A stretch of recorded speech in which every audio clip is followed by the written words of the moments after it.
Secondary Co-Educational School, building leaders for tomorrow.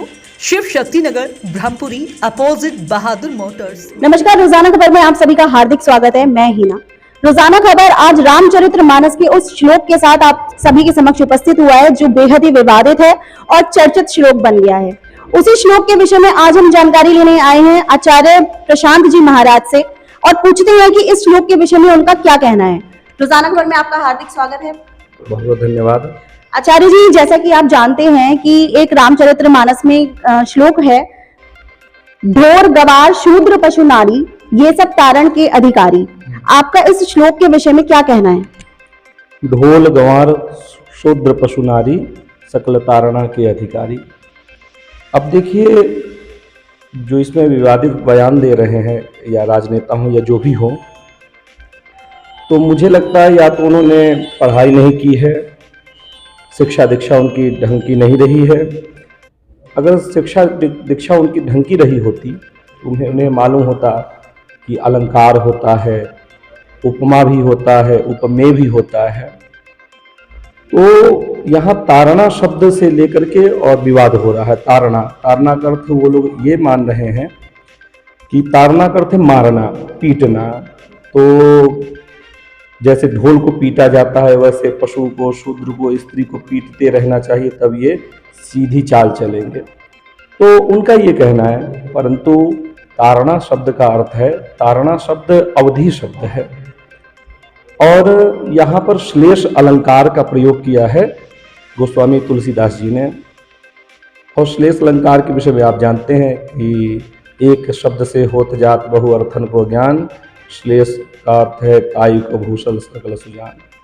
तो यहाँ तारणा शब्द से और ये जितने इसमें बताए गए हैं, ढोल, गंवार, शूद्र, पशु और नारी, इन सब के लिए तारणा शब्द का अर्थ अलग अलग है।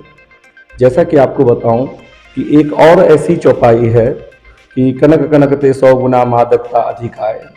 तो आपने देखा होगा इसमें जो कनक शब्द है तो इसके दो अर्थ हो जाते हैं। एक कनक का अर्थ है सोना, स्वर्ण से, और दूसरे कनक का अर्थ है धतूरे से। तो ठीक उसी प्रकार एक तारणा शब्द से जितने ये बताए गए ढोल गंवार शूद्र पशु नारी, तो सबके साथ अलग अलग अर्थ बताया गया है। एक बात और मैं बताना चाहता हूं कि आप कहेंगे कि भाई तो सबके लिए अलग अलग आप बता दिए होते, तारणा उसके लिए अलग शब्द, उसके लिए अलग शब्द। तो क्या है कि चौपाइयाँ जो लिखी जाती हैं तो उसमें एक नियम होता है कि इतने ही अक्षर रहेंगे, छंद है चूंकि।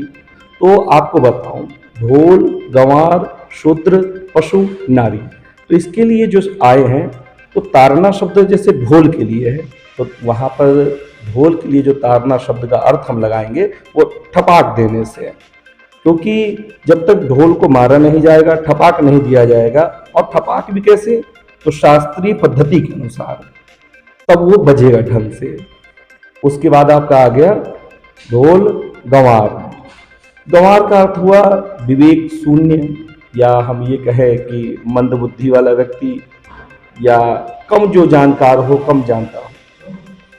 तो गंवार का अर्थ हुआ विवेक शून्य, विवेकहीन। तो विवेकहीन से अगर कोई काम करवाना हो तो आप उसे काम दे करके छोड़े में, क्योंकि छोड़ देंगे तो वो क्या होगा, गड़बड़ कर देगा। तो उसे देखते रहना होगा। तारने का अर्थ यहाँ पर क्या हो गया, तारणा का अर्थ हो गया देखते रहना। आपका दूसरा क्लियर हुआ। पहला हुआ ढोल, दूसरा गंवार। अब आया शूद्र, अर्थात सेवक। जो सही अर्थ शूद्र का है वो सेवक है।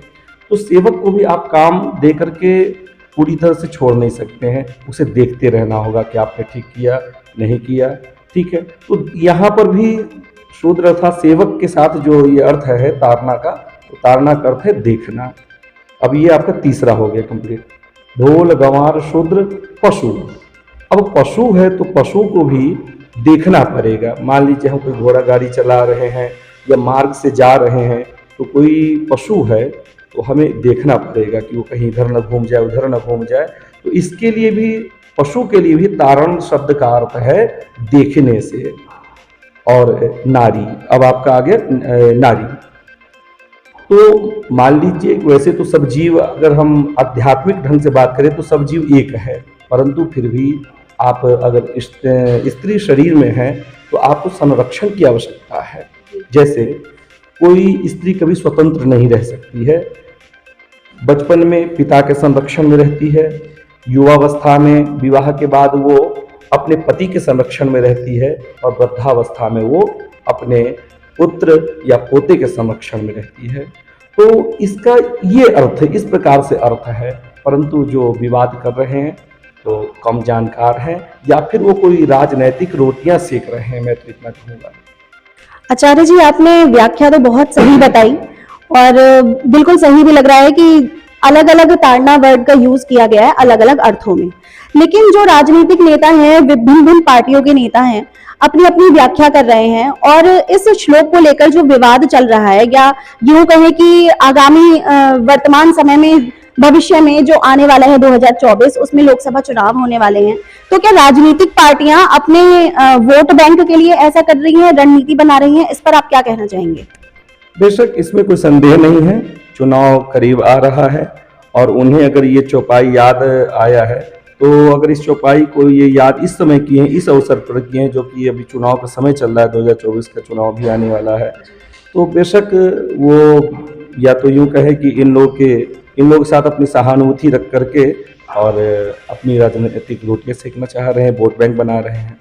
क्योंकि हजारों साल पहले ये रामचरितमानस लिखी गई है तुलसीदास जी द्वारा, और उस समय से लेके अब तक कोई विवाद मेरे ख्याल से इस श्लोक को लेकर नहीं हुआ है। लेकिन अब इस श्लोक को लेकर जो विवाद बढ़ता जा रहा है, चर्चा में चल रहा है, तो हो सकता है कि राजनीतिक रणनीति तैयार की जा रही है। बिल्कुल बिल्कुल, ये सत्य है, राजनीतिक रणनीति है, ये सहानुभूति दी जा रही, सहानुभूति ली जा रही है और इस माध्यम से ये अपना वोट बैंक तैयार कर रहे हैं, तो ये सत्य है। Grill Inn, a big food chain, स्वादिष्ट बर्गर्स, पिज्जाज, पिस्ताज, फ्राइड चिकन, साथ में और भी बहुत कुछ। एक बार खाओगे बार बार आओगे। सेंट्रल मार्केट, पुलिस बूथ चौराहा, RTO रोड, शास्त्री नगर, मेरठ।